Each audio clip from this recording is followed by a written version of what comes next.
Students, in this video we will discuss about the class 8 chapter 1 crop production and management. We discussed about the what is the crop production and what is the management of crop production. So let's start.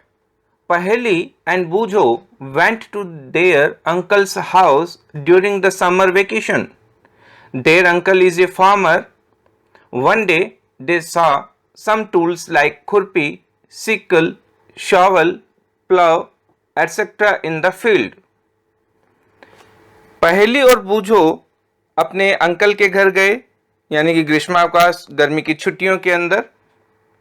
वहां पर वो उनके चाचा जी जो किसान हैं उनके खेत पर गए और उन्होंने वहां पर कुछ कृषि में काम में आने वाले, फार्मिंग में काम में आने वाले कुछ टूल्स देखे, जैसे कि खुरपी है, सिकल है, शावल है, प्लाव है. ठीक है, यानी कि हल देखा उन्होंने बेलचा देखा, दराती देखी, खुरपी देखी, कुछ इस तरीके के टूल्स उन्होंने देखे. बूझो says, I want to know where and how we use these tools. यानी कि अब ये जो बूझो है वो कह रहा है कि मैं जानना चाहता हूं कि हम इन औजारों का उपयोग कहां और कैसे करते हैं. You have learnt that all living organisms require food. Plants can make their food themselves. Can you recall how green plants synthesize their own food? Animals, including human, cannot make their own food.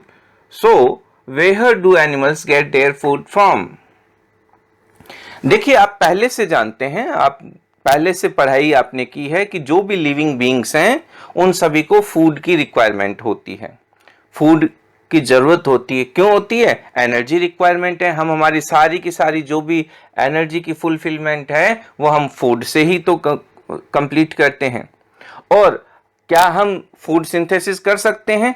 नहीं.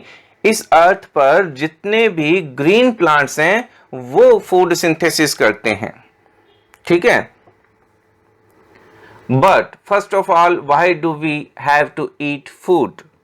परंतु भोजन, हम जो भोजन है वो ग्रहण क्यों करते हैं, हम वो फूड क्यों इंटेक करते हैं, क्यों खाना पड़ता है हमें फूड?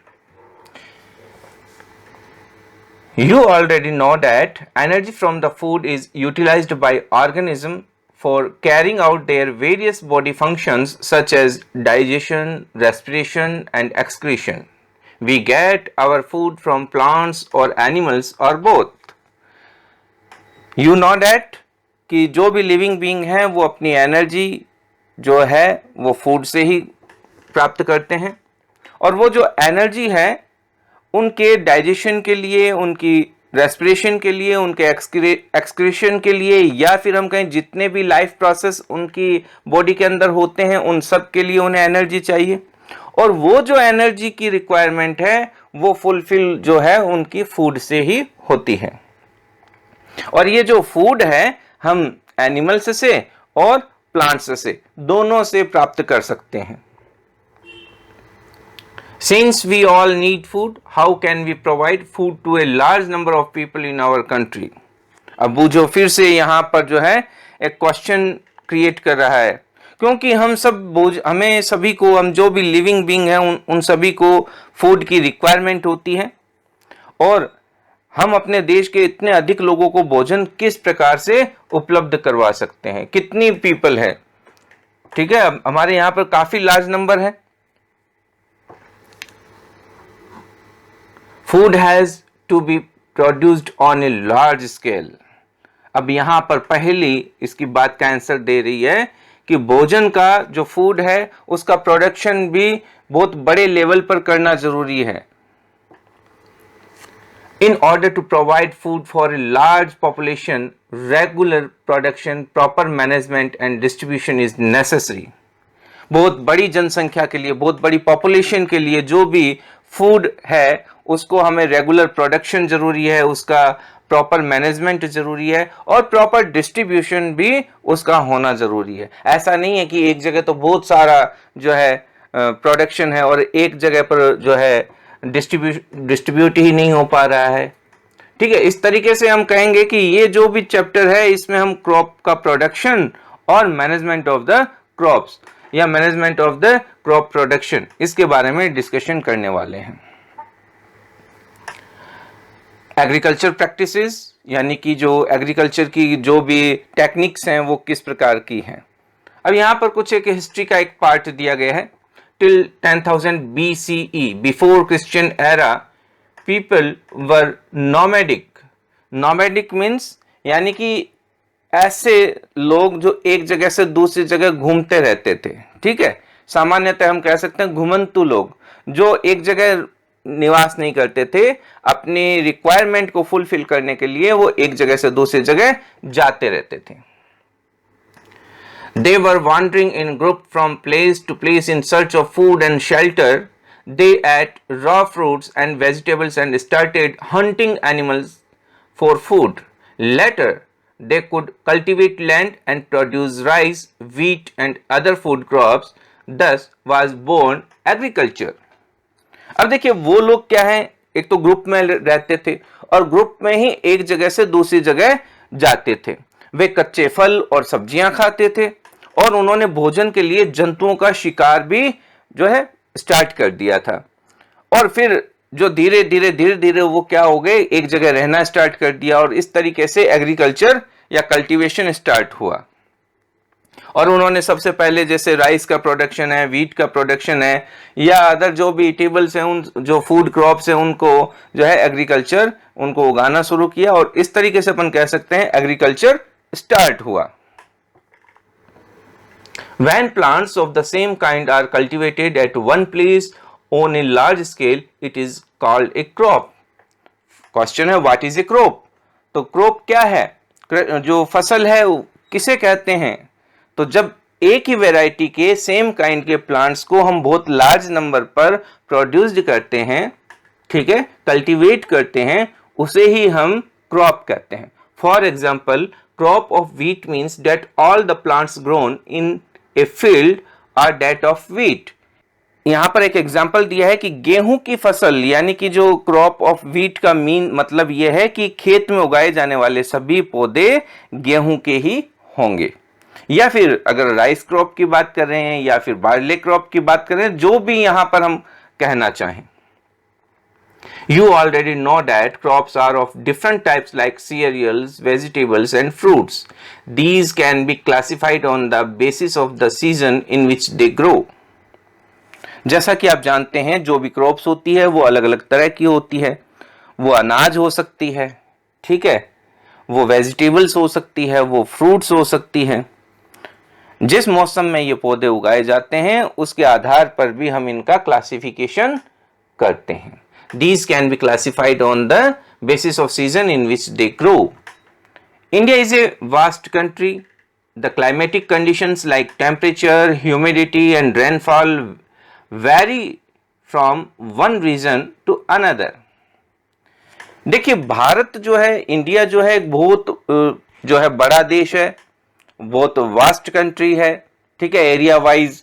और एरिया वाइज होने पर यहाँ पर क्लाइमेटिक कंडीशन, ज्योग्राफिकल कंडीशंस अलग अलग होती रहती है, डिफर हो जाती है। अगर आप देखोगे राजस्थान की क्लाइमेटिक कंडीशन यूपी से अलग है, यूपी की क्लाइमेटिक कंडीशंस केरला से अलग है, केरला की क्लाइमेटिक कंडीशंस हो सकता है उड़ीसा से अलग है, ठीक है। तो ये सारे अलग अलग स्टेट की particular climatic conditions, geographical conditions अलग अलग हैं और ये बहुत बड़ी कंट्री है। तो यहां पर देखिए जो क्रॉप्स हैं वो भी अलग अलग तरीके की होती हैं। According there is a rich variety of crops grown in different parts of the country. Despite this diversity, two broad cropping pattern can be identified. These are. तो ये बहुत बड़ा देश है, ठीक है, इसलिए यहां पर जो भी क्रॉप्स उगाई जाती हैं मुख्यतया हम इनको टू पार्ट्स में डिवाइड करते हैं, खरीफ क्रॉप्स एंड रबी क्रॉप्स। तो आप यहां पर देखोगे ये है आपकी खरीफ क्रॉप्स, ठीक है, और ये है rabi crops. Which are the kharif crops? The crops which are shown in the rainy season are called kharif crops. The rainy season in India is generally from June to September. Paddy, maize, soybean, groundnut and cotton are kharif crops. Kharif की फसल क्या है? अब देखिए, वो फसलें जिन्हें वर्षा ऋतु में बोया जाता है, रेनी सीजन में बोया जाता है, उन्हें ही हम खरीफ क्रॉप्स कहते हैं। अब इंडिया में सामान्यतः जो रेनी सीजन होता है वो जून टू सितंबर होता है। धान, मक्का, सोयाबीन, मूंगफली, कपास, ये सारी की सारी क्या है? खरीफ की फसलें हैं। यहाँ पर जो पेडी है वो धान है, ठीक है, और मेज यानी कि जो मक्का है, सोयाबीन और ग्राउंडनट यानी कि मूंगफली, और कॉटन जो है, ये सारी की सारी खरीफ क्रॉप्स हैं। नेक्स्ट है rabi crops. The crops grown in the winter season October to March are called rabi crops. Example of rabi crops are wheat, gram, pea, mustard and linseed. तो आप देख सकते हैं इसके examples of rabi crops are wheat, gram, pea, mustard and linseed.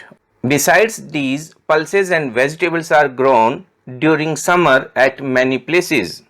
और इसके अलावा कई स्थानों पर दालें और सब्जियां ग्रीष्म में यानी कि गर्मियों में उगाई जाती हैं।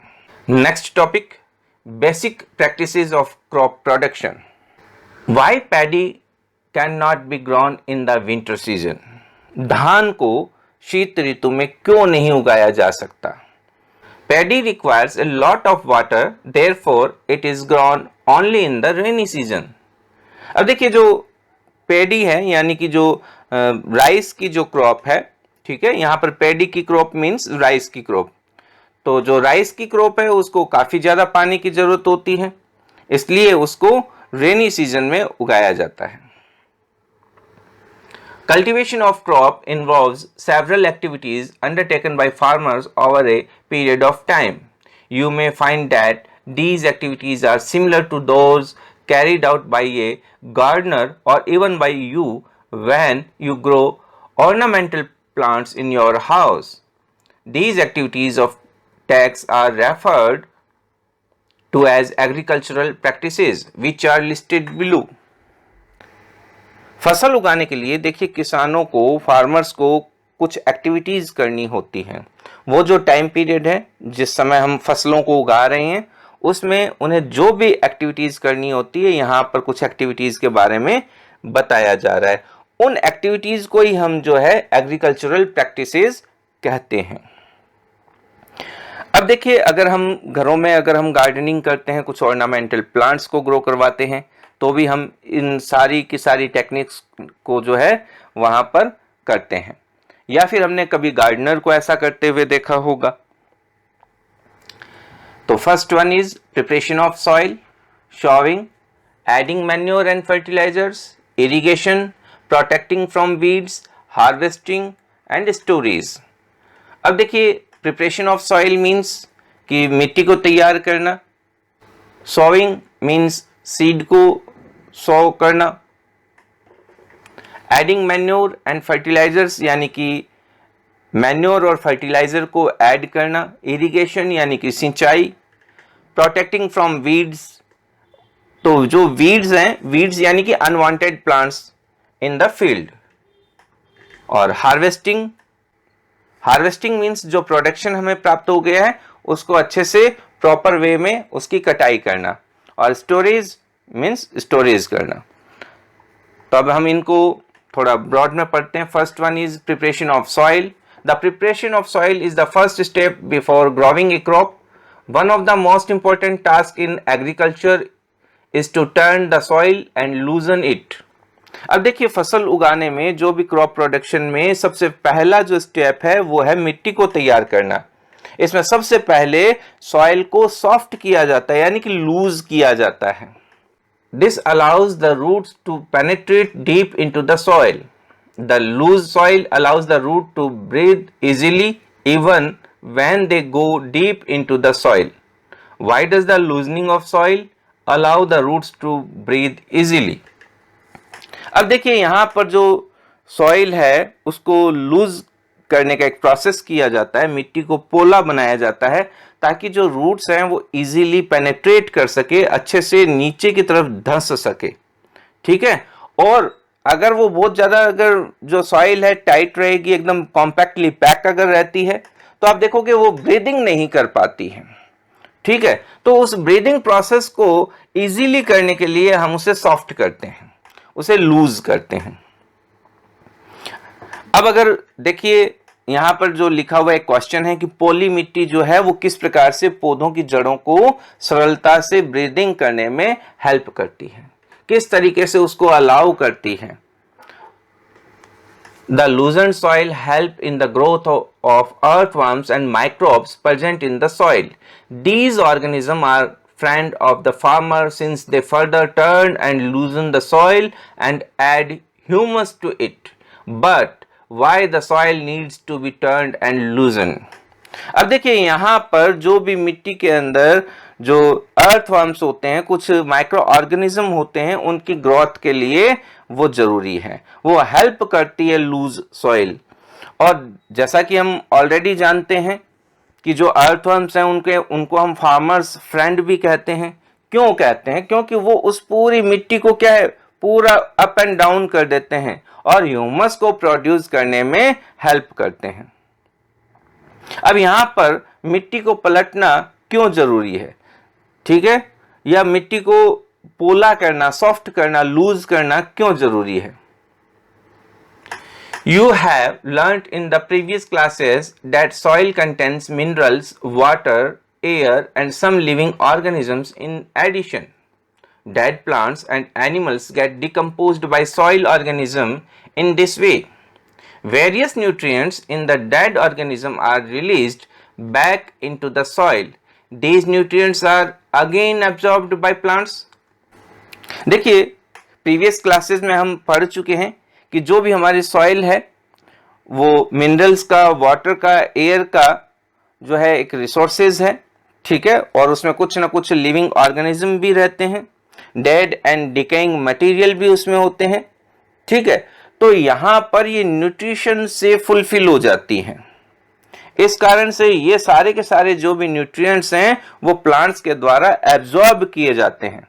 अगर वो सॉइल काफी हार्ड अगर उसके पार्टिकल्स होंगे तो वो अच्छे से उसको एब्जॉर्ब नहीं कर पाएंगे, इसलिए इस सॉइल का लूज होना बहुत जरूरी है। Since only a few centimeters of the top layer of soil supports plant growth, turning and loosening of soil brings the nutrient-rich soil to the top so that plants can use these nutrients. अब देखिए इस soil की जो top layer होती है कुछ centimetre की होती है, जिसमें सबसे ज्यादा न्यूट्रिएंट्स होते हैं और प्लांट्स उसे ही एब्जॉर्ब कर सकते हैं, इसलिए इसको जो है हम लूज करते हैं। Thus, turning and loosening of soil is very important for cultivation of crops. इसलिए इस सॉइल की जो लेयर को है ऊपर नीचे करना, यानी उलटना पलटना, या हम कह सकते हैं टर्न करना बहुत जरूरी है और लूज करना बहुत जरूरी है। The process of loosening and turning of the soil is called tilling or plowing. इस तरीके से हम इस प्रोसेस को ही हम प्लॉइंग कहते हैं या फिर हम टिलिंग कहते हैं। This is done by using a plow. इसको हम प्लाव के द्वारा यानी हल के द्वारा करते हैं। Plows are made of wood or iron. जो हल है वो लकड़ी का या लोहे का बना हुआ हो सकता है। If the soil is very dry, it might need watering before plowing. अगर मिट्टी बहुत ज्यादा सूखी होती है, पानी की कमी होती है, तो प्लॉइंग से पहले हम उसमें पानी डालते हैं। The plowing field may have big clumps of soil called crumbs. It is necessary to break these crumbs. अब देखिए क्रम्स यानी कि बड़े बड़े ढेले, बड़े बड़े पीस ऑफ सॉइल, ठीक है, और इस तरीके से वो क्या होंगे, अगर बड़े बड़े ढेले होंगे तो रूट जो है प्लांट्स की वो पेनेट्रेट नहीं कर पाएगी। Levelling the field is beneficial for sowing as well as for irrigation. इसी के साथ साथ सॉविंग और इरिगेशन के लिए भी फील्ड का जो लेवल में होना बहुत जरूरी है। Levelling of soil is done with the help of a leveller, और ये एक लेवलर के द्वारा, एक बड़े वुडन ब्लॉक या आयरन ब्लॉक के द्वारा उसे लेवल में किया जाता है। Sometimes manure is added to the soil before tilling. This helps in proper mixing of manure with soil. The soil is moistened before sowing। देखिए कई बार प्लॉइंग से कुछ समय पहले हमें मैन्योर भी मिक्स करनी होती है या फिर फर्टिलाइजर भी मिक्स किए जाते हैं, और अगर वो बहुत ज़्यादा ड्राई है, बहुत ज़्यादा सूखी है, तो उसमें सॉइंग से पहले हमें पानी भी देना होता है। सॉइल में देखिए मॉइस्चर होना बहुत ज़रूरी है। Next one is agricultural implements, यानी कि जो कृषि के औजार क्या हैं, एग्रीकल्चर के जो भी टूल्स क्या हैं। Before sowing the seed, it is necessary to break soil clumps to get better yield। अब देखिए अच्छी फसल प्राप्त करने के लिए मिट्टी को जो है जो भुरभुरा करना बहुत जरूरी है, उसके जो भी क्लम्प्स हैं उनको ब्रेक करना बहुत जरूरी है। This is done with the help of various tools. The main tools used for the purpose are the plough, hoe and cultivator. अब देखिए इसके लिए कुछ टूल्स का इस्तेमाल किया जाता है, उसे हम प्लाउ कहते हैं, ठीक है, हो कहते हैं एंड कल्टीवेटर कहते हैं। तो अब आप यहाँ पर देखिए एक प्लाउ की जो है इमेज देख पा रहे हैं आप, ठीक है।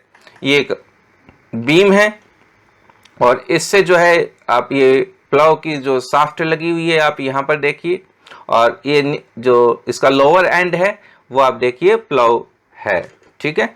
और इसका जो प्लाउ शाफ्ट हम इसको कह सकते हैं, तो आप इस तरीके से ये देख सकते हैं plough. This is being used since ancient time for tilling the soil, adding fertilizers to the crop, removing the weeds and turning the soil.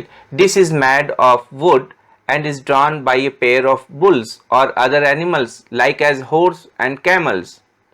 अब देखिए हल जो है यानी कि जो प्लाउ है उसको एंशिएंट टाइम से हम यूज कर रहे हैं। इसका यूज हम फर्टिलाइजर और मैन्योर को मिक्स करने के लिए करते हैं, वीड्स को बाहर निकालने के लिए करते हैं, ठीक है, और मिट्टी को भुरभुरा बनाने के लिए भी करते हैं। ये एक जो है लकड़ी का बना हुआ हो सकता है और आज के समय में तो लोहे का भी बना हुआ हो सकता है। और एंशिएंट टाइम में इसका जो है घोड़े के द्वारा, ऊंट के द्वारा या बुल्स के द्वारा इसको यूज किया जाता था। It contains a strong triangular iron strip called ploughshare. अब देखिए इसमें एक लोहे की तिकोनी जो पत्ती होती है जिसे हम इसकी जो प्लाउशेयर कहते हैं या इसकी फाल कहते हैं। The man part of the plough is a long log of would which is called a plough shaft. और इसमें एक लकड़ी का एक बड़ा हिस्सा होता है जिसे हम प्लाउ शाफ्ट कहते हैं, ये वाला हिस्सा। यहां पर आप देखोगे ये ट्रायंगुलर पार्ट है। There is a handle at one end of the shaft, the other end is attached to a beam which is placed on the bull's necks. One pair of bulls and a man can easily operate the plow। अब देखिए इसके एक सिरे के ऊपर handle होता है और दूसरे सिरे के ऊपर एक बीम लाइक स्ट्रक्चर, एक डंडा सा लगा हुआ होता है जो कि बुल्स की नेक के ऊपर रखा जाता है। ये वाला पार्ट आप देख सकते हैं। इसे एक पेयर बुल्स और एक जो ह्यूमन के द्वारा, एक मनुष्य के द्वारा आसानी से ऑपरेट किया जाता है। The indigenous wooden plough is increasingly beating replaced by iron plough nowadays. और आज के समय में जो ये लकड़ी का जो प्लाउ है उसकी जगह लोहे के प्लाउ ने ले ली है। नेक्स्ट है हो। हो का मतलब होता है कुदाली। It is a simple tool which is used for removing weeds and for loosening the soil। अब देखिए ये बड़ा एक सिंपल सा टूल होता है जिससे मिट्टी को लूज किया जाता है, सॉइल को लूज करने के काम में लिया जाता है, और इसी के साथ साथ वीड्स को जो है बाहर निकालने में किया जाता है। तो what is the weeds? Weeds is the unwanted और undesired plant in the field. It has a long rod of wood और iron. A strong broad and bent plate of iron is fixed to one of its ends and works like a blade. It is pulled by animals। अब देखिए ये एक लंबा, एक सरल सा एक इक्विपमेंट है जिसमें एक लंबी रोड होती है, ये एक बीम होता है जिसको हम एनिमल्स के ऊपर जो है नेक के ऊपर लगा देते हैं, और यहाँ पर एक बड़ी बेंट प्लेट होती है, ठीक है। और ये प्लेट क्या करती है? या उस जो वीड्स को निकालने का काम करती है, इसी के साथ साथ जो बड़े बड़े क्लम्प्स हैं, सॉइल क्लम्प्स हैं, उनको ब्रेक करने का काम करती है। नेक्स्ट है cultivator. Nowadays, plowing is done by tractor-driven cultivator. The use of cultivator saves labor and time. देखिए आज के समय में जो भी प्लॉइंग का वर्क है कल्टीवेटर के द्वारा किया जाता है। आप यहाँ पर देख सकते हो एक ट्रैक्टर दिखाया जा रहा है और पीछे की तरफ एक जो है इक्विपमेंट लगा हुआ है, यही कल्टीवेटर है। ये जो है लेबर यानी कि हमारा जो श्रम और टाइम दोनों को सेव करता है। नेक्स्ट पार्ट है सॉइंग यानी कि बुआई। Sowing is an important part of crop production. Before sowing good quality, clean and healthy seeds of a good variety are selected. अब देखिए क्रॉप प्रोडक्शन का मेन पार्ट है सॉइंग यानी कि बुआई, बीजों को बोना, सीड्स को बोना। और इसमें हम अच्छी क्वालिटी के जो है सीड्स को सिलेक्ट करते हैं। तो यहां पर हम good quality, clean and healthy seeds को जो है और गुड वैरायटी के जो सीड्स हैं उनको हम सिलेक्ट करते हैं। Farmers prefer to use seeds which give high yield. और उसके साथ साथ हम देखते हैं किसान ऐसे सीड्स को जो है प्रेफर करता है जो पर्टिकुलर एरिया के अंदर ज्यादा से ज्यादा जो है प्रोडक्शन दे, यानी कि हाई यील्डिंग वैरायटी को वो चूज करते हैं। वन डे आई सा my mother put some gram seeds in a vessel and poured some water on them. After a few minutes, some seeds started to float on top. I wonder why some seeds float on water. अब यहाँ पर देखिए जो पहेली है वो कह रही है कि एक दिन वह अपनी माँ को, अपनी मदर को देखती है कि उसकी मदर जो चने के बीज लेती है, कुछ सीड्स लेती है और उनको एक बर्तन में डालती है और उसमें थोड़ा पानी डाल देती है। पानी डालने पर उस पर कुछ सीड्स फ्लोटिंग करने लग जाते हैं। उसे आश्चर्य होता है कि ये जो सीड है वो पानी के ऊपर क्यों तैरने लग गए। नेक्स्ट है selection of seeds. Activity 1.1 take a beaker and fill half of it with water, put a handful of wheat seeds and stir well, wait for some time. एक आप बीकर ले, उसे आधा भरें और उसमें करीब करीब एक मुट्ठी गेहूं डाल दें और फिर उसे हिला करके रख दें। कुछ समय वेट करने के बाद आप उसमें क्या ऑब्जर्व करते हो? Are these seeds which float on water, क्या कुछ बीज ऊपर तैरने लगते हैं? वुड दोज बी लाइटर और heavier than those which sink? अब देखिए उसमें से जो पानी के नीचे बैठ जाते हैं वो सीड्स हैवी है या फिर लाइट है, यानी कि वो हल्के हैं या फिर भारी हैं। Why would they be lighter? Damaged seeds become hollow and are thus lighter, therefore they float on water. अब देखिए जो भी डैमेज्ड सीड्स होते हैं ना वो अंदर से खोखले हो जाते हैं, होलो हो जाते हैं और इस कारण से वो पानी के ऊपर तैरने लग जाते हैं। This is a good method for separating good healthy seeds from the damaged ones. Before sowing, one of the important tasks is to know about the tools used for sowing seeds. अब देखिए इस प्रकार से अगर हम जो agriculture के बारे में अगर जान रहे हैं, एग्रीकल्चर के बारे में डिस्कशन कर रहे हैं, तो हमें सबसे पहले उसके जितने भी टूल्स हैं उसके बारे में जानना बहुत जरूरी है। Traditional tools. The tool used traditionally for sowing seeds is shaped like a funnel. The seeds are filled into the funnel, passed down through 2 or 3 pipes having sharp ends. These ends pierce into the soil and place seeds there. अगर हम traditional tools की बात करें तो देखिए इसमें एक जो टूल्स काम में लिया जाता है या एक मेथड काम में लिया जाता है जिसमें एक फनल लाइक जो है वो इंस्ट्रूमेंट होता है। इस फनल लाइक पार्ट के अंदर हम सीड्स को डालते हैं और ये सीड जो है एक पाइप लाइक स्ट्रक्चर से नीचे की तरफ आते हैं और इस मिट्टी के अंदर पियर्स कर दिए जाते हैं, मिट्टी के अंदर डाल दिए जाते हैं। Seed drill. Nowadays, the seed drill is used for sowing with the help of tractors. This sows the seeds uniformly at equal distance and depth. It ensures that seeds get covered by the soil after sowing. This protects seeds from being eaten by birds. Sowing by using a seed drill saves time and labor.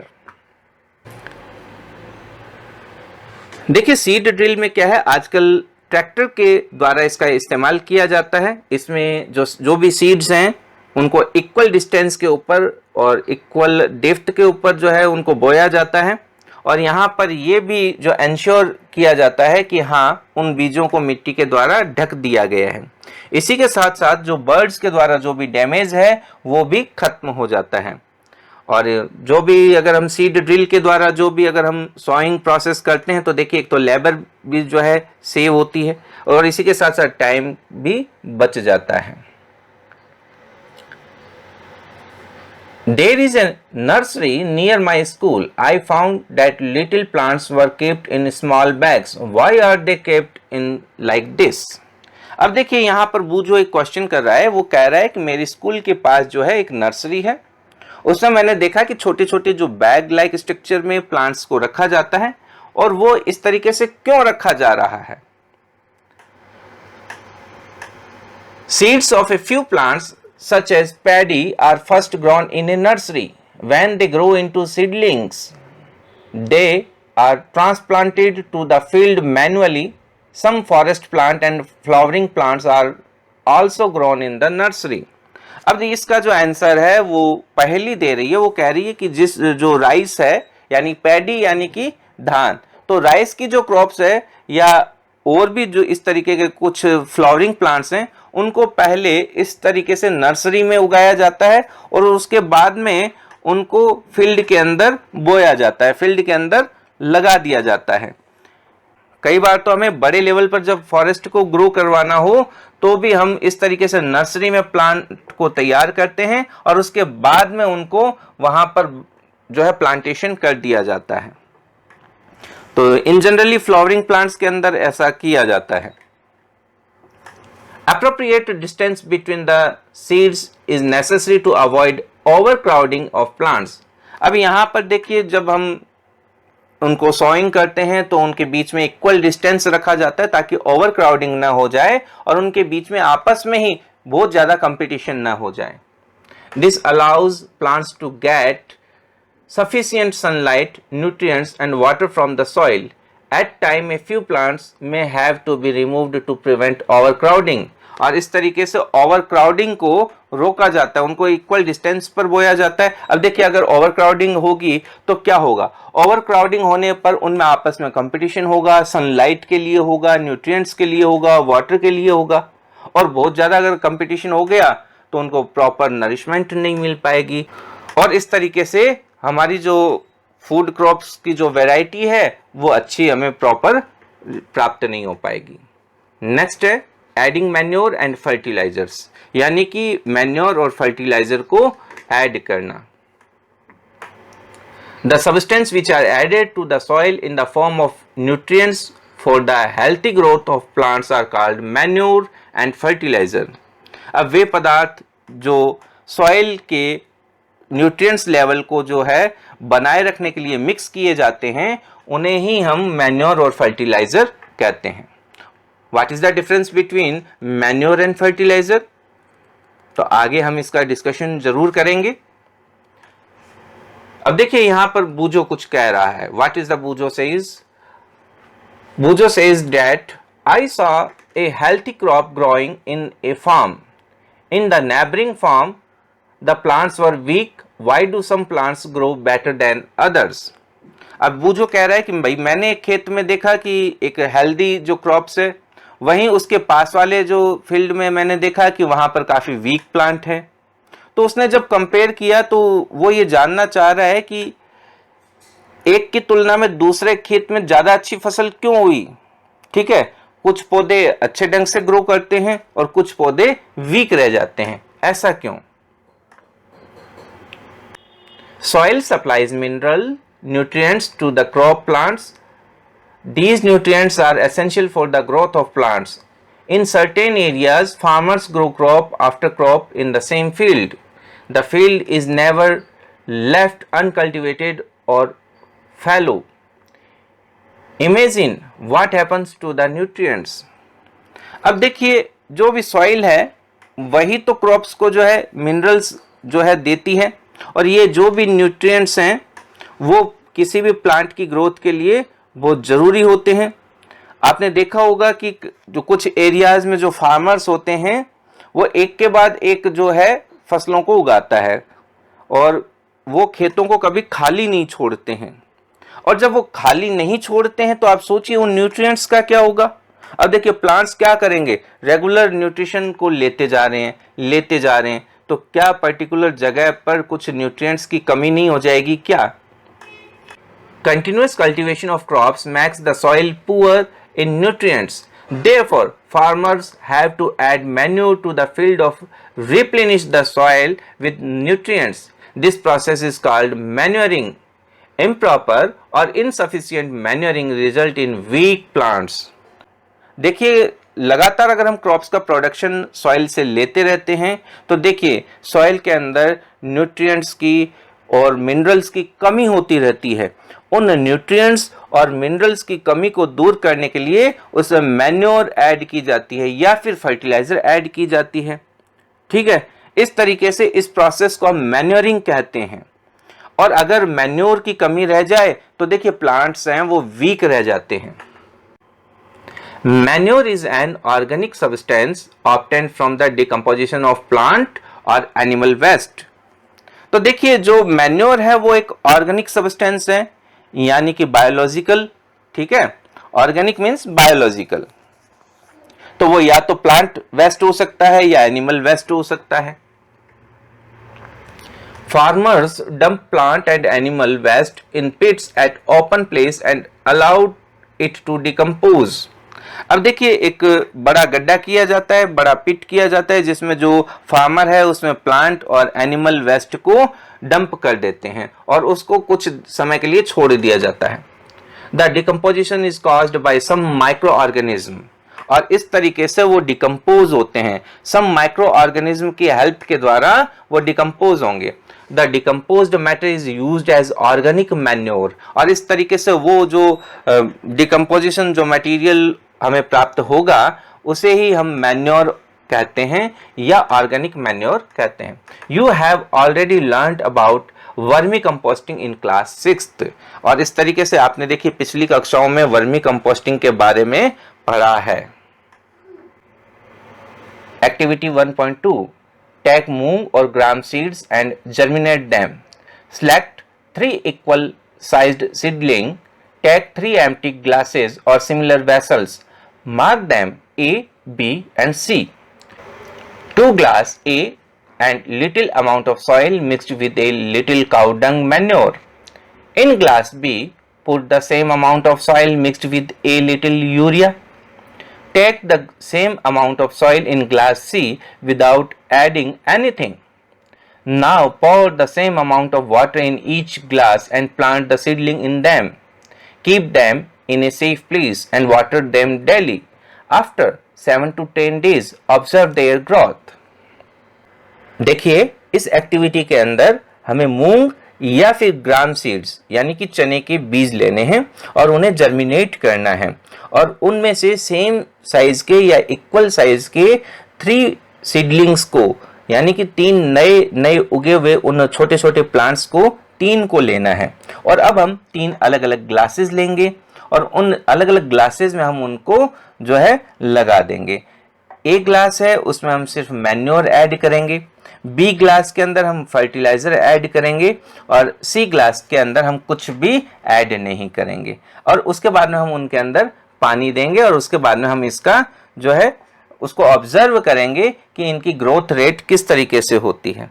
तो हम यहाँ पर देखेंगे कि जो manure है और जो हमने फर्टिलाइजर यूज किया उसकी ग्रोथ तो अच्छी हो रही है, लेकिन जिस ग्लास के अंदर हमने कुछ भी ऐड नहीं किया था उसकी ग्रोथ अच्छी नहीं हो रही है। Did plants in all the glasses grow at the same pace? Which glass showed better growth of plants? In which glass was the growth fastest? अब देखिए क्या तीनों ग्लास के अंदर जो पौधों की जो ग्रोथ है वो क्या एक समान है क्या? किस ग्लास में जो है ग्रोथ अच्छी है और किस ग्लास में जो है ग्रोथ सबसे ज्यादा है? Fertilizers are chemicals which are rich in a particular nutrients. How are the different from manure? Fertilizers are produced in factories. Some examples of fertilizers are urea, ammonium sulfate, superphosphate, potash, NPK means nitrogen, phosphorus, potassium. Okay तो देखिए जो fertiliser होते हैं वो एक chemical substances होते हैं और ये पर्टिकुलर किसी न किसी एलिमेंट या पर्टिकुलर किसी न्यूट्रिएंट्स में रिच होते हैं। और ये मैन्योर से कैसे अलग होते हैं? देखिए मैन्योर जो होता है वो एक ऑर्गेनिक कंपोनेंट है, ठीक है, जबकि जो फर्टिलाइजर होता है वो इनऑर्गेनिक होता है। अभी इसको हम डिफरेंशिएट करेंगे अभी आगे। Okay The use of fertilizers have helped farmers to get better yield of crops such as wheat, paddy and maize. But excessive use of fertilizers have made the soil less fertile. Fertilizers have also become a source of water pollution. Therefore, in order to maintain the fertility of the soil, we have to substitute fertilizers with organic manure or leave the field uncultivated, fallow in between two crops. अब देखिए इसमें क्या कहा जा रहा है कि जो इनका उपयोग है, इनका मीन्स फर्टिलाइजर्स का जब हम यूज करते हैं तो इससे हमें इन फसलों की जो वीट है, पैडी है, मेज है, अच्छी प्रोडक्शन हमें प्राप्त होती है। लेकिन इनका अगर हम एक्सेसिव यूज करें तो हमारी जो सॉइल की फर्टिलिटी रेट है ना वो कम हो जाती है।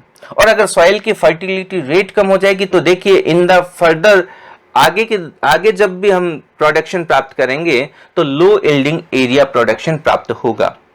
और इसी के साथ साथ वाटर पोल्यूशन भी होगा, क्योंकि जब उसमें क्या होगा, केमिकल्स ज्यादा हो जाएंगे उस सॉइल के अंदर। अगर सॉइल के अंदर केमिकल्स ज्यादा हो जाएंगे तो जब भी रेन होगी वो हमारे वाटर रिसोर्सेज को खराब कर देंगे। इसलिए हमें इन फर्टिलाइजर्स का यूटिलाइजेशन कम से कम करना चाहिए और ऑर्गेनिक मैन्योर का जो है प्रयोग हमें करना चाहिए। ऑर्गेनिक मैन्योर का यूटिलाइजेशन बढ़ा देना चाहिए और दो क्रॉप्स लेने के बीच में हमें जो फील्ड है उसको कुछ समय के लिए खाली छोड़ देना चाहिए। रेगुलर कंटिन्यूअस प्रोसेस में हमें कल्टीवेशन नहीं करना चाहिए। The use of manure improves soil texture as well as its water retaining capacity. It replenishes the soil with the nutrients. देखिए मैन्योर के यूज से क्या होगा, सॉइल का जो टेक्सचर है वो इंप्रूव होगा, उसकी जो वाटर होल्डिंग कैपेसिटी है वो अच्छी होगी और जो भी न्यूट्रिएंट्स हैं वो भी रिप्लेनिश हो जाएंगे, यानी कि दोबारा से उसके अंदर जो है फुलफिल हो जाएंगे। Another method of replenishing the soil with the nutrients is through crop rotation. इसके अलावा जो दूसरा तरीका है ना वो ये है कि हम क्रॉप को रोटेशन करें, यानी कि एक बार हम अलग तरह की क्रॉप्स को उगाएं और उसके बाद में कुछ अलग तरह की क्रॉप्स को उगाएं। This can be done by growing different crops alternately, और इस प्रकार से हम अल्टरनेट फॉर्म में जो है फसलों को प्राप्त करें। Earlier, farmers in northern India used to grow legumes as fodder in one season and wheat in the next season.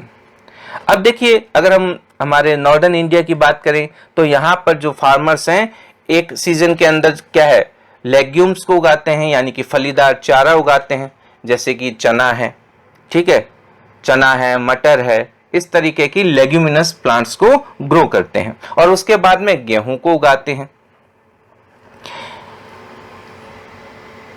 This helped in the replenishment of the soil with the nitrogen, और ये मिट्टी के अंदर nitrogen की जो मात्रा है उसको सही रखने में काम में आता है और इससे रिप्लेनिश हो जाता है nitrogen. Farmers are being encouraged to adopt this practice, और इस तरीके से किसानों को इस तरीके की प्रैक्टिस करने के लिए इनकरेज किया जाता है। In the previous classes you have learnt about rhizobium bacteria. देखिए प्रीवियस क्लासेस में आपने राइजोबियम बैक्टीरिया के बारे में भी पढ़ा है। These are present in the nodules of roots of leguminous plants. They fix atmospheric nitrogen. तो आपने पढ़ा है कि ये लेग्यूमिनस प्लांट्स की रूट नोड्यूल्स में रहते हैं और एनवायरमेंटल नाइट्रोजन को फिक्स करते हैं।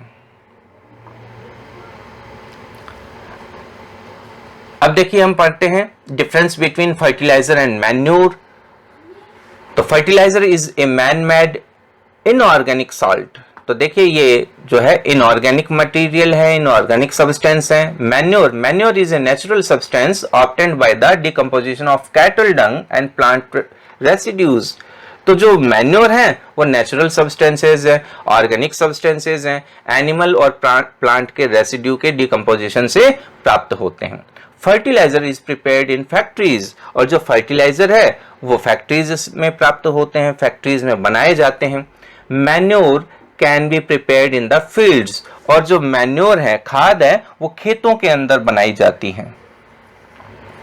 Fertiliser does not provide any humus to the soil, और देखिए जो फर्टिलाइजर है उससे मिट्टी को किसी भी प्रकार का ह्यूमस प्राप्त नहीं होता है। अब ह्यूमस क्या होता है, देखिए एक ऑर्गेनिक सब्सटेंस है जो मिट्टी के टेक्सचर को, सॉइल के टेक्सचर को इंप्रूव कर देता है। जैसे आपने देखा होगा जब कुछ लीव्स गिर जाती हैं और वो लीव्स डिकम्पोज होकर के उस सॉइल का ही पार्ट बन जाती है, तो उस सॉइल का टेक्सचर, उस सॉइल का कलर कुछ इंप्रूव हो जाता है, कुछ ब्लैकिश ब्राउन हो जाता है, वही ह्यूमस है। और जो ह्यूमस होता है ना, वो वाटर होल्डिंग कैपेसिटी को भी इंप्रूव कर देता है।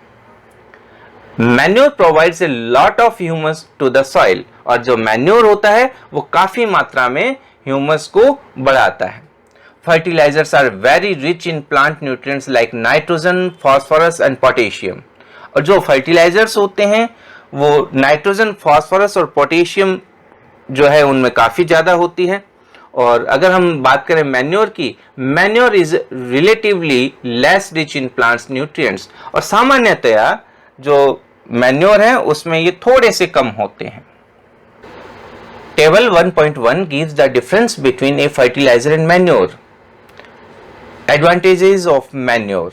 The organic manure is considered better than fertilizers. This is because, अब देखिए सामान्यतः जो ऑर्गेनिक जो मैन्योर है उसको फर्टिलाइजर के तुलना में, फर्टिलाइजर के कंपेयर में ज्यादा अच्छा माना जाता है। उसके कुछ रीजन है।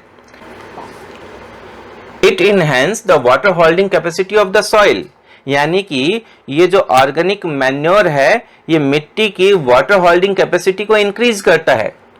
It makes the soil porous due to which exchange of gases becomes easy, और इससे जो क्या है मिट्टी पोरस हो जाती है, बुरबुरी हो जाती है, सॉफ्ट हो जाती है, जिसके कारण जो गैस का एक्सचेंज है वो इजीली होता है। It increases the number of friendly microbes, और इससे जो है फ्रेंडली माइक्रोब्स, जो फार्मर्स फ्रेंड हैं, कुछ बैक्टीरिया है, वो अच्छे से ग्रो कर सकते हैं। It improves the texture of the soil, इससे क्या होता है मिट्टी का जो टेक्सचर है वो इंप्रूव हो जाता है और मिट्टी के अंदर ह्यूमस इंक्रीज हो जाता है। Next irrigation. इरिगेशन, तो what is the irrigation? A system of supplying with water by means of artificial canals, ditches, etc., especially to promote the growth of food crops. ये एक ऐसा मेथड है जिसमें food crops को ज्यादा प्राप्त करने के लिए और उनकी वाटर सप्लाई को हम आर्टिफिशियल तरीके से फुलफिल करते हैं। हम चाहते हैं कि हमारे फील्ड से ज्यादा प्रोडक्शन हो, और उसके लिए हमें जो वाटर सप्लाई करनी है वो आर्टिफिशियल मेथड से करनी है। वो कैनाल्स के थ्रू भी हो सकती है, वो वेल्स के थ्रू भी हो सकती है, many methods. All living beings need water to live, water is important for proper growth and development. सभी जीवों को पानी की जरूरत होती है, और पानी एक बहुत इंपॉर्टेंट एलिमेंट उनकी लाइफ के लिए होता है। पानी के द्वारा ही उनकी ग्रोथ और डेवलपमेंट है वो प्रॉपर फॉर्मेट में होते हैं। Water is absorbed by the plant roots, जो पानी है प्लांट्स की रूट्स के द्वारा जो है एब्जॉर्ब किया जाता है। Along with water minerals and fertilisers are also absorbed, और इसके साथ साथ यानी कि वाटर के साथ साथ मिनरल्स और फर्टिलाइजर्स भी एब्जॉर्ब किए जाते हैं।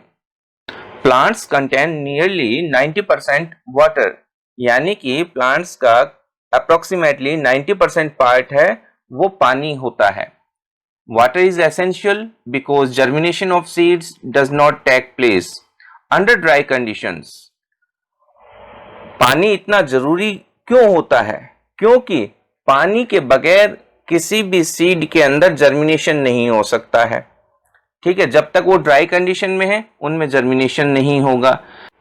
Nutrients dissolved in water are transported to each part of the plant, और इसके साथ साथ पानी में डिसॉल्व्ड कंडीशन में ही ये जो न्यूट्रिएंट्स होते हैं प्लांट के हर हिस्से तक पहुंचते हैं।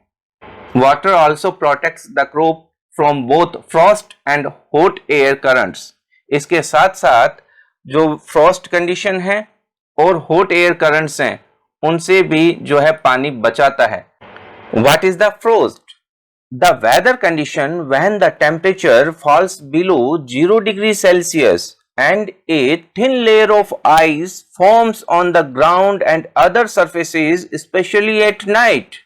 फ्रोस्ट एक तरीके की कंडीशन है जिसमें टेम्परेचर जो होता है वो 0 डिग्री से नीचे चला जाता है और रात के समय में बर्फ की हल्की सी परत बन जाती है। ठीक है, तो बहुत ठंड की कंडीशन हो गई है, तो इस कंडीशन को हम फ्रॉस्ट कहते हैं। तो Frost and hot air currents यानी कि बहुत ज्यादा ठंड और बहुत ज्यादा गर्म हवा से भी ये सुरक्षा करता है, प्रोटेक्शन देता है। To maintain the moisture of the soil for healthy crop growth, fields have to be watered regularly. फसल की यानी क्रॉप्स की अच्छी ग्रोथ के लिए समय समय पर हमें पानी देना जरूरी होता है। The supply of water to crops at regular intervals is called irrigation. तो इस तरीके से किसी भी क्रॉप्स को एक रेगुलर इंटरवल के बाद जो वाटरिंग कंडीशन है उसी को हम इरिगेशन कहते हैं। The time and frequency of irrigation varies from crop to crop, soil to soil and season to season.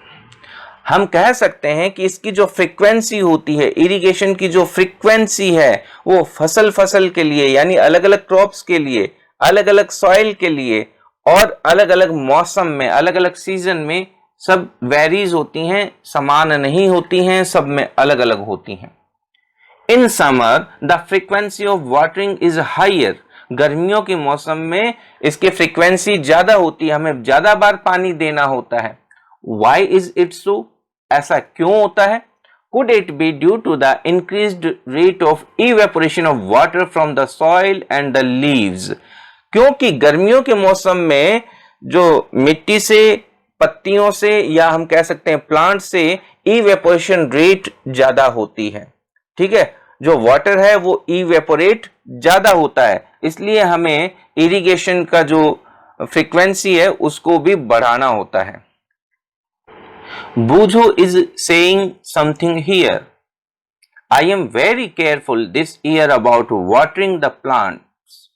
Last summer my plants dried up and died. अब बूझो कह रहा है कि इस वर्ष पानी देते समय मैं अधिक सतर्क हूं, ठीक है, अधिक केयरफुल हूं। पिछली गर्मियों में मेरे पौधे सूख कर मर गए थे। Sources of irrigation. The sources of water for irrigation are wells, tube wells, ponds, lakes, rivers, dams and canals. अगर हम यहाँ पर sources of irrigation की बात करें तो देखिए wells यानी कि कुएं हैं, tube wells यानी कि जलकूप है, ठीक है, ponds यानी कि तालाब हैं, ठीक है, rivers यानी कि नदियां हैं, dams यानी कि बांध हैं, ठीक है, canals यानी कि नहरें हैं। तो इस तरीके से बहुत सारे हमारे पास इसके सोर्सेज हैं। Traditional methods of irrigation. The water available in wells, lakes and canals is lifted up by different methods in different regions for taking it to the fields. अब देखिए इरिगेशन के क्या क्या ट्रेडिशनल मेथड्स हैं, ठीक है, यानी कि जो भी हमारे सोर्सेज हैं वहां पर जो वाटर अवेलेबल है उसको हमें फील्ड तक पहुंचाना है। तो फील्ड तक पहुंचाने के लिए अलग अलग मेथड होंगे, हो सकता है स्पेशल रीजन्स में स्पेशल मेथड काम में आता हो, और एक जगह का जो मेथड है वो दूसरी जगह काम ही नहीं आता हो।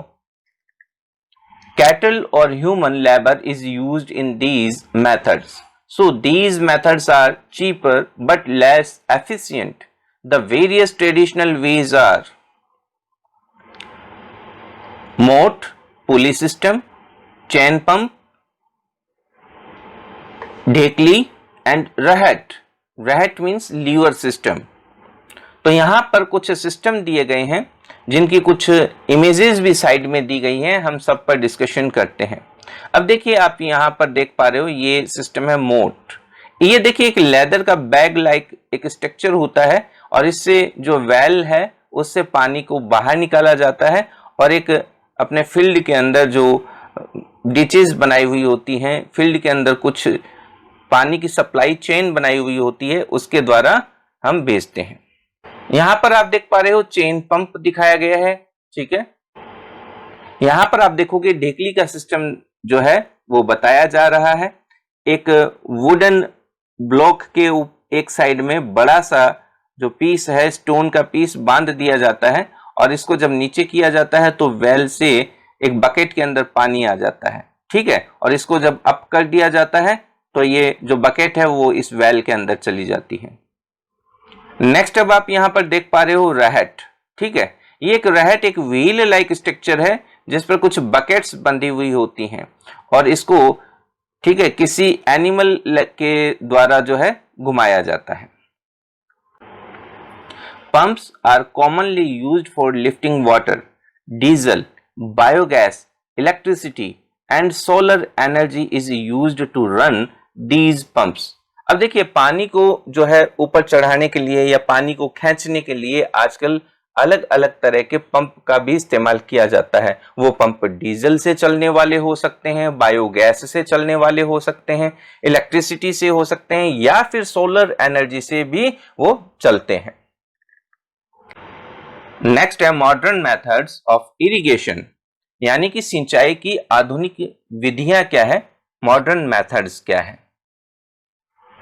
Modern methods of irrigation help us to use water economically.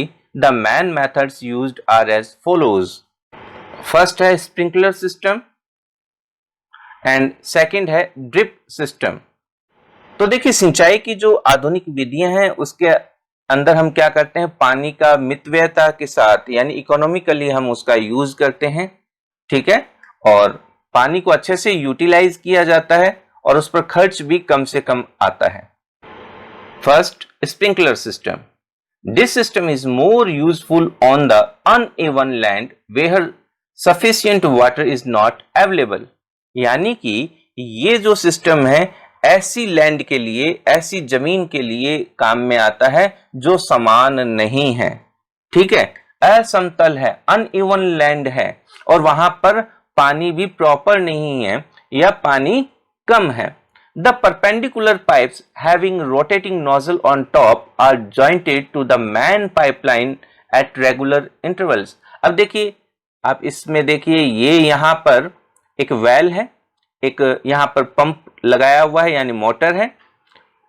इस वेल के अंदर से एक मेन पाइपलाइन आ रही है, ठीक है, और ये पंप के द्वारा यहाँ पर इसको खींचा जा रहा है। अब ये पाइपलाइन जो मेन पाइपलाइन है ये लैंड सरफेस के हॉरिजॉन्टली, ठीक है, यानी कि लैंड के परपेंडिकुलर जो है इसको बिछाया जाता है और इसको आपस में कनेक्ट कर दिया जाता है और इन सब के ऊपर एक नोजल लगी हुई है।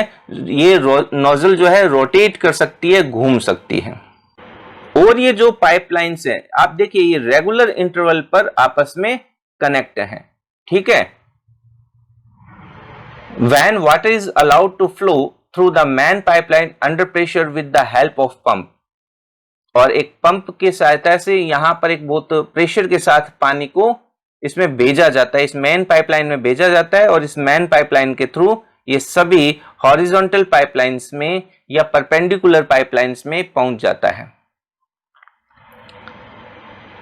It escape from the rotating nozzles, it gets sprinkled on the crop as if it is raining. और ये उस नोजल से इस तरीके से बाहर आता है जैसे बारिश हो रही हो, रेन हो रही हो। Sprinkler is very useful for lawns, coffee plantation and several other crops.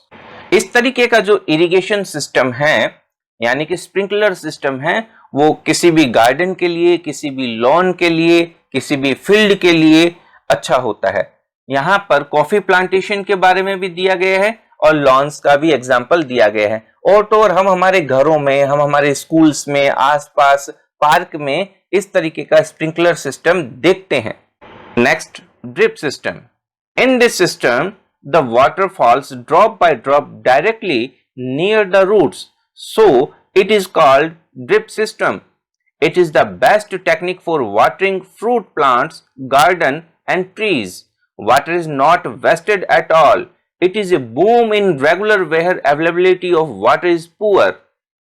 अब देखिए, ये जो ड्रिप सिस्टम है आप इस इमेज में देख सकते हैं। यहां पर क्या होता है कि प्लांट्स के पास जो है एक नोजल लाइक स्ट्रक्चर होती है जिससे बूंद बूंद पानी गिरता है। इसमें पानी बिल्कुल भी वेस्टेज नहीं होता है। इस टेक्निक का सबसे पहले जो एक्सपेरिमेंट है वो इजराइल में किया गया था और इजराइल के अंदर इस सिस्टम को बहुत ज्यादा अपनाया जाता है। यहां पर एक देखिए प्रेशर मशीन भी साथ में ऐड की जाती है, इस पिक में नहीं है, लेकिन इसमें क्या होता है कि जहां पर वाटर सोर्सेज है वहां पर एक प्रेशर प्लांट भी लगाया जाता है। प्रेशर प्लांट इसलिए लगाया जाता है ताकि वो पूरी पाइपलाइन में अच्छे से प्रेशर बना रहे और जितना पानी हमें देना हो उतना दे सकें। नेक्स्ट हम स्टार्ट करते हैं प्रोटेक्शन फ्रॉम वीड्स। तो यहां पर एक क्वेश्चन बनता है कि वीड्स क्या है। अब देखिए, अनवांटेड जो प्लांट्स होते हैं, वाइल्ड और अनवांटेड प्लांट्स जब हमारे खेतों में ग्रो कर जाते हैं उन्हें ही हम वीड्स कहते हैं। तो Boojho and Paheli went to a nearby wheat field and saw that there were some other plants in the field growing along with wheat plants. उन्होंने देखा, यानी कि एक दिन बूझो और पहेली अपने आसपास के गेहूं के खेत में गए और वहां पर वो देखते हैं कि कुछ अन्य प्लांट्स, कुछ अदर पौधे उस व्हीट क्रॉप के साथ ग्रो कर रहे हैं। Have these other plants been planted purposely? क्या उन पौधों को कोई विशेष उद्देश्य के साथ उगाया गया है? In a field, many other undesirable plants may grow naturally along with the crop. These undesirable plants are called weeds. अब देखिए, खेत में क्या होता है कि कई बार अनवांटेड प्लांट्स ग्रो करते हैं और ये प्राकृतिक रूप से ही उगते हैं, नेचुरली ग्रो करते हैं। हमने उगाया नहीं है इनको, हमारे लिए तो अनवांटेड है। इसलिए इन्हीं को अनवांटेड प्लांट्स को हम वीड्स कहते हैं, खरपतवार कहते हैं। The removal of weeds is called weeding. Weeding is necessary since weeds compete with the crop plants for water, nutrients, space and light. Thus, they affect the growth of the crop. Some weeds interfere even in harvesting and may be poisonous for animals and human beings. अब देखिए, हमारे field से इन weeds को जो हटाने का process है ना, उसे ही वीडिंग कहते हैं। ठीक है, अब ये वीडिंग क्यों जरूरी है? अब देखिए, ये प्लांट्स अनवांटेड है, हमारी क्रॉप के साथ उग चुके हैं, ग्रो कर चुके हैं। अब इन्हें भी तो न्यूट्रिशन चाहिए, इन्हें भी स्पेस चाहिए, इन्हें भी लाइट चाहिए, इसलिए ये हमारी क्रॉप के साथ कंपटीशन में आ जाते हैं। अब ये कंपटीशन में क्या करते हैं, ज्यादा से ज्यादा न्यूट्रिशन, ज्यादा से ज्यादा लाइट लेना चाहते हैं और इसलिए हमारी जो क्रॉप है वो वीक रह जाती है। अगर हम इन अनडिजायरेबल प्लांट्स को नहीं निकालेंगे, इनके लिए जो प्रोसेस किया है वीडिंग अगर हम नहीं करेंगे तो हमारी क्रॉप काफी वीक रह जाएगी और हमें प्रोडक्शन अच्छा नहीं मिल पाएगा। इसके साथ साथ ही कई बार इनसे कुछ पॉइजनस सब्सटेंस भी सिक्रीट होते हैं, ठीक है, जो हमारे एनिमल्स के लिए और हमारे खुद के लिए भी काफी हानिकारक होते हैं। Farmers adopt many ways to remove weeds and control their growth. Tilling before sowing of crops help in uprooting and killing of weeds, which may then dry up and get mixed with the soil. अब देखिए, किसान क्या है, इनको खत्म करने के लिए, इनको रिमूव करने के लिए बहुत सारे मेथड अपनाता है। जब फील्ड के अंदर टीलिंग प्रोसेस किया जाता है तो ये अपरूटेड हो जाते हैं और ड्राई होकर के मर जाते हैं और उस मिट्टी में ही मिक्स हो जाते हैं। The best time for the removal of weeds is before they produce flowers and seeds. अब देखिए, इसका सबसे अच्छा समय कब होता है? इसका सबसे अच्छा समय जब फ्लावर आने वाले होते हैं या जब सीड प्रोड्यूस होने वाले होते हैं, उससे जस्ट पहले इनको हटाया जाता है। The manual removal includes physical removal of weeds by uprooting और cutting them close to the ground from time to time, और समय समय पर इनको जो है उखाड़ा जाता है, यानी कि पूरे के पूरे प्लांट को उखाड़ लिया जाता है, या फिर इनको इनके रूट के पास से यानी कि लैंड सरफेस के एकदम पास से इनको काट दिया जाता है। This is done with the help of खुरपी, और खुरपी की सहायता से इनको निकाल दिया जाता है। A seed drill is also used to uproot weeds, और इसके साथ साथ में सीड ड्रिल का भी इस्तेमाल किया जाता है। Weeds are also controlled by using certain chemicals called weedicides like 2,4-D। अब देखिए कुछ केमिकल्स का जो है यूज करके हम इन वीड्स को कंट्रोल करते हैं, और ऐसे केमिकल जिनको वीड्स के कंट्रोल के काम में लिया जाता है, ऐसे केमिकल्स को हम वीडिसाइड कहते हैं। अगर हम इसके एग्जाम्पल की बात करें तो इसका एक एग्जाम्पल है 2,4-D। Okay, These are spread in the fields to kill the weeds. They do not damage the crops. The weedicides are diluted with water to the extent required and sprayed in the field with a sprayer. अब देखिए ये जो weedicide है इसको पानी में मिला करके स्प्रे किया जाता है। What is the Bujo questioning here? Do weedicides have any effect on the person handling the weedicide sprayer? अब देखिए ये जो weedicide का जो इफेक्ट है, क्या जो व्यक्ति इस पर स्प्रे कर रहा है उस पर भी कोई इफेक्ट आता है? यस। अब देखिए इस व्यक्ति ने क्या है, मास्क लगा रखा है ना, तो इस तरीके से उस पर एक इफेक्ट आता है, इसलिए मास्क लगा करके ही स्प्रे करना चाहिए। As already mentioned, the weedicides are sprayed during the vegetative growth of weeds before flowering and seed formation. हम पहले ही डिस्कशन कर चुके हैं कि फ्लोरिंग टाइम से पहले और सीड फॉर्मेशन से पहले वीडिसाइड का जो है स्प्रे किया जाता है। स्प्रेइंग ऑफ वीडिसाइड्स में affect the health of farmers, so they should use these chemicals very carefully.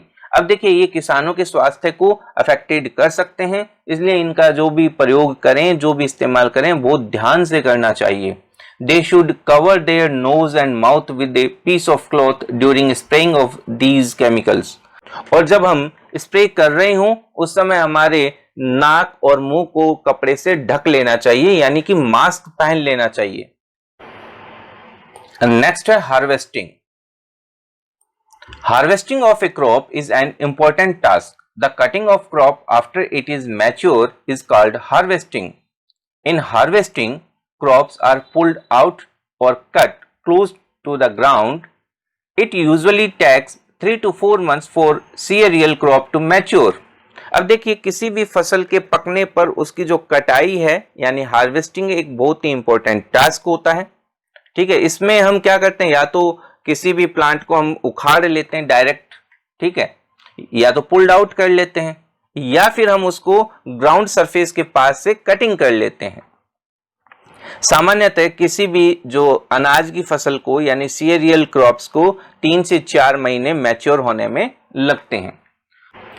Harvesting in our country is either done manually by sickle और by a machine called harvester.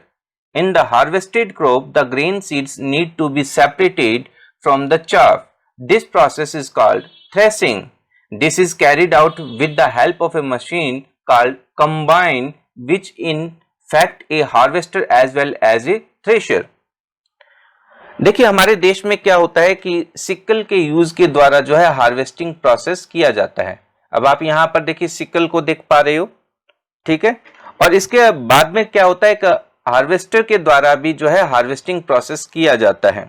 उसके बाद में उनको seeds को अलग किया जाता है, उसका जो चाफ है यानी कि जो भी भूसा है उससे चाफ से सीड्स को अलग किया जाता है, इसे हम थ्रेसिंग कहते हैं। अब देखिए हार्वेस्टिंग और थ्रेसिंग जिस एक ही मशीन के द्वारा अगर हो तो हम उसे कंबाइन कहते हैं। आज के समय में देखिए इस कंबाइन का भी जो है काफी प्रयोग होने लग गया है, काफी यूज होने लग गया है। तो ये कंबाइन यानी कि जो कंबाइन है दोनों थ्रेशिंग और हार्वेस्टिंग का।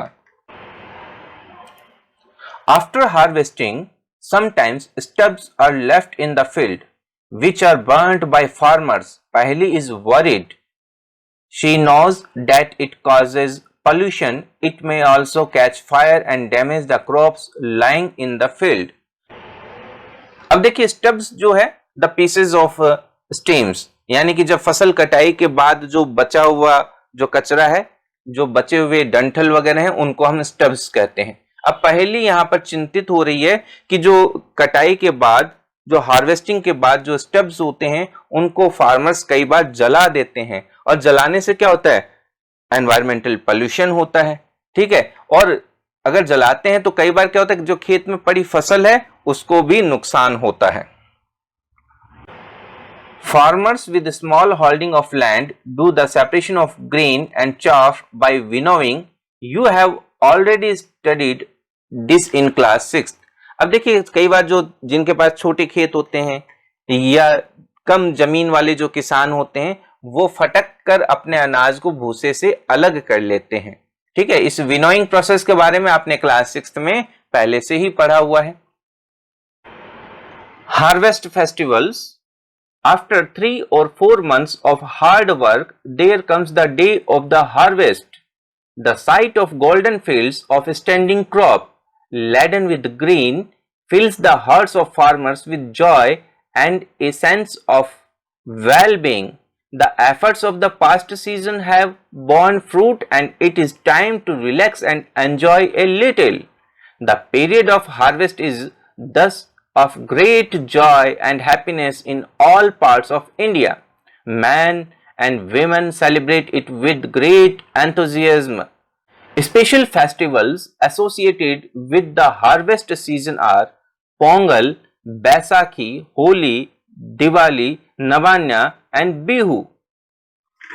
अब देखिए यहाँ पर ये जो भी पैराग्राफ है इसका जो मीनिंग है वो है कि हार्वेस्टिंग फेस्टिवल यानी कि कटाई पर्व क्या है। देखिए फार्मर्स 3 से 4 महीने तक बहुत ज्यादा मेहनत करते हैं, उस कठोर परिश्रम के बाद में उनके सामने हार्वेस्टिंग का जो है वो टाइम आता है, और वो देखिए एक स्वर्णिम दानों से भरी जो एक फसल उनके सामने खड़ी होती है, इसलिए उनका जो मन बहुत प्रसन्न हो जाता है, वो खुशी मनाना चाहते हैं।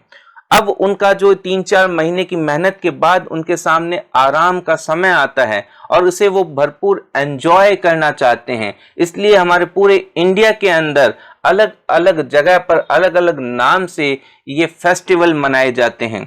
इसमें जो भी पुरुष हैं और जो भी महिलाएं हैं सब इसको एक साथ मिलकर के मनाते हैं।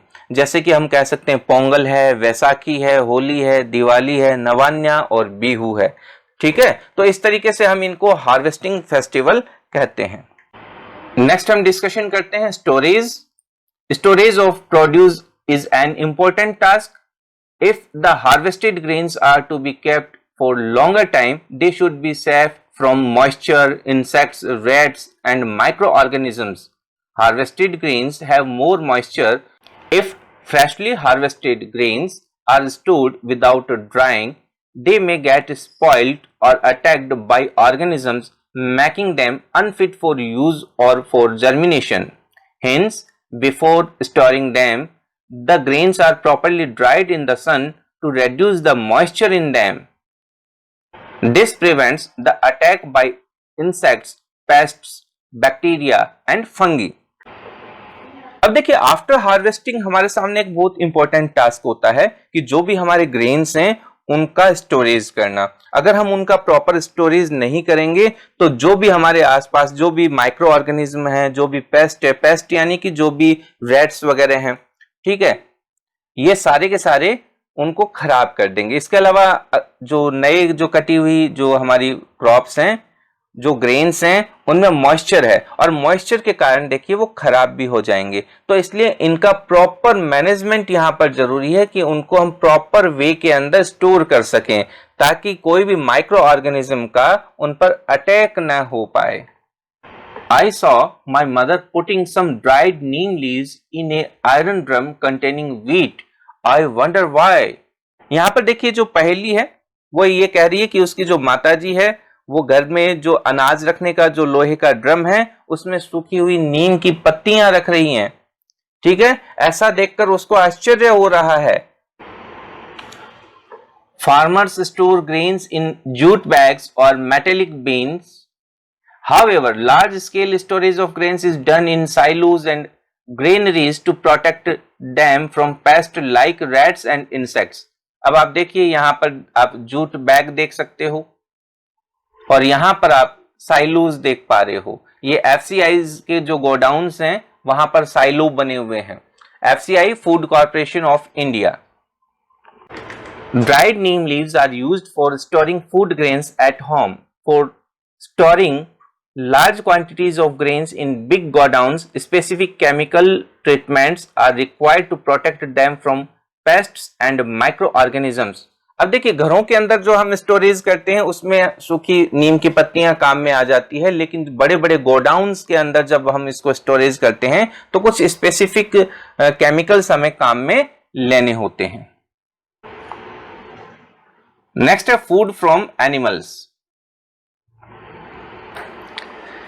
Activity 1.3 make the following table in your notebook and complete it. अब देखिए यहां पर एक टेबल दी गई है जिसको आपको कंप्लीट करना है। जैसे कि अगर हम बात करें मिल्क की तो देखिए मिल्क के सोर्सेज क्या क्या है, एनिमल ही है, काऊ है, बफेलो है, she got and she camel.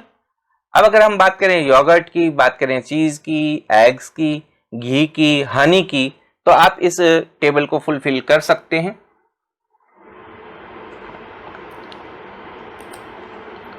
After completing this table, you must have seen that like plants, animals also provide us with the different kinds of food.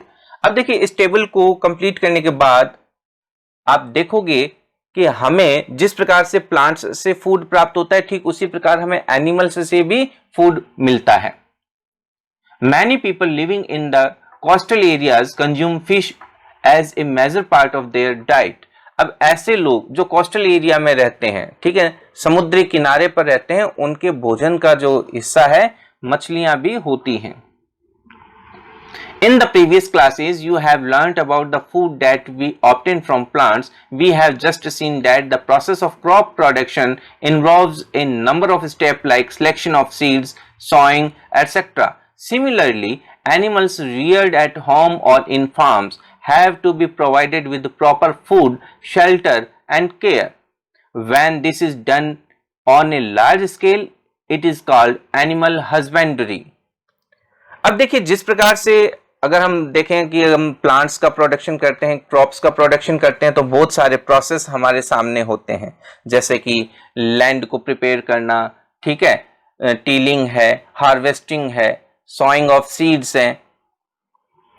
ठीक इसी प्रकार से जब हम जंतुओं को बड़े स्केल पर पालते हैं या घरों पर पालते हैं तो हम उसे पशु पालन कहते हैं, एनिमल हस्बेंड्री कहते हैं। इसके लिए भी हमें उनके प्रॉपर फूड का ध्यान रखना होता है, उनके रहने की जगह का ध्यान देना होता है और उनकी देखभाल भी हमें करनी होती है। Fish is good for health. We get cod liver oil from fish which is rich in vitamin D. देखिए यहां पर बताया जा रहा है कि फिश से कॉड लिवर ऑयल जो हमें प्राप्त होता है और जो कॉड लिवर ऑयल है वो विटामिन डी का एक अच्छा सोर्स है। देखिए अब यहां पर कुछ कीवर्ड्स दिए जा रहे हैं। फर्स्ट है एग्रीकल्चरल प्रैक्टिसेस। अब देखिए एग्रीकल्चरल प्रैक्टिसेस के लिए आप इस चैप्टर को रीड कीजिए।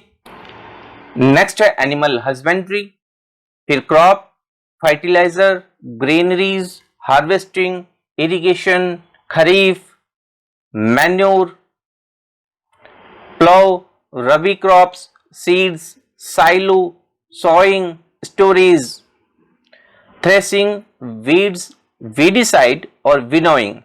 ये जो सारे के सारे वर्ड्स हैं हमने लेसन को कंप्लीट करते वक्त पढ़े हैं। इसी के साथ आपका ये चैप्टर एकदम कंप्लीट हो जाता है। आप चैनल को सब्सक्राइब कीजिए, लाइक कीजिए, शेयर कीजिए। मिलते हैं नेक्स्ट वीडियो में। Thank you. जय हिंद, जय भारत।